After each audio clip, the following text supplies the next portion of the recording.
As growers have begun planting fall melon crops, and with produce planting a few weeks away, PCAs are likely to encounter a number of insects that have the potential to cause serious economic losses to seedling crops during stand establishment. This includes flea beetles, crickets, sometimes grasshoppers, darkling or roe beetles, and salt marsh caterpillars.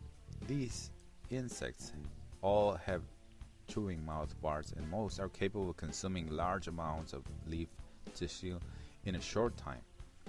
Seedling crops at the cod-laden stage are most susceptible to these pests, where feeding by a large number can devour much of the cod-ladens or outright kill the small plants. If left uncontrolled, larger seedling plants, 2 to 4 leaf stage, can sustain significant feeding damage on the terminal growing points or newly emerging leaves. Not only can this feeding stunt plant growth, but can result in lack of uniformity and maturity at harvest.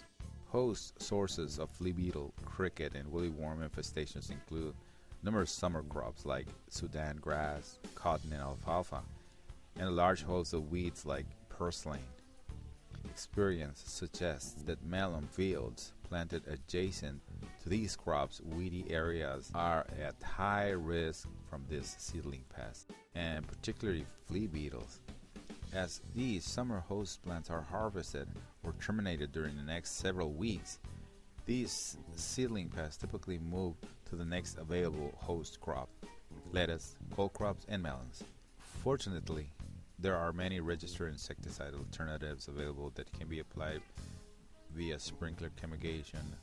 As an example, pyrethroids or foliar sprays, lanite, neonicotinoids, that can cost-effectively minimize their abundance and damage to emerging crops.